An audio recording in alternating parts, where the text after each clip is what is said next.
ഗോപുരത്തിൽ ശ്രീ സുബ്രഹ്മണ്യ ക്ഷേത്രത്തിലെ താലപ്പൊലി ഉത്സവം പൂജാതി കർമ്മങ്ങളോടെയും താലപ്പൊലി തിറ വെള്ളാട്ട് ചടങ്ങുകളോടെയും നടന്നു.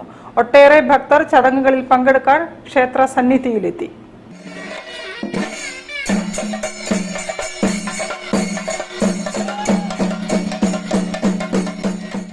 ബേപ്പൂർ നടുവട്ടം ഗോപുരത്തിൽ ശ്രീ സുബ്രഹ്മണ്യ ക്ഷേത്രത്തിലെ തിറ താലപ്പൊലി മഹോത്സവം വിവിധ ചടങ്ങുകളോടെ 2 ദിവസങ്ങളിലായി നടന്നു. അഷ്ടദ്രവ്യ ഗണപതി ഹോമത്തോടെ ചടങ്ങുകൾ ആരംഭിച്ചു. പ്രഭാത പൂജയ്ക്ക് ശേഷം പനിനീർ, പാൽ, ഭസ്മം, ഇളനീർ, തേൻ, കളഭം, പഞ്ചാമൃത അഭിഷേകങ്ങൾ നടന്നു. മലർ പൂജ, ദേവീ പൂജ തുടങ്ങിയ വിശേഷാൽ പൂജകളും ഉത്സവ ദിനങ്ങളിൽ നടന്നിരുന്നു. 2ാം ദിവസം ദേശം ചുറ്റലും ആണ്ടിയൂട്ടും ഭഗവതി തിറയോടെയുള്ള താലപ്പൊലിയുമായിരുന്നു പ്രധാന ചടങ്ങുകൾ. വെള്ളാട്ടുകളും വിവിധ തിറയാട്ടങ്ങളും പെരുമണ്ണ എടക്കോട് തിറയാട്ട കലാസമിതിയുടെ നേതൃത്വത്തിലായിരുന്നു.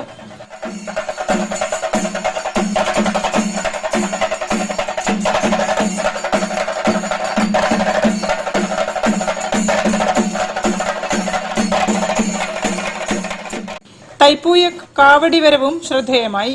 ക്ഷേത്ര മാതൃസമിതിയുടെ നേതൃത്വത്തിൽ നൃത്താഞ്ജലിയും അരങ്ങേറി. വിവിധ അനുഷ്ഠാന ചടങ്ങുകൾക്ക് ശേഷം ക്ഷേത്രചരിതം പാടി അഞ്ചടിയോടെ ഉത്സവ ചടങ്ങുകൾ സമാപിച്ചു. News bureau, Beypore.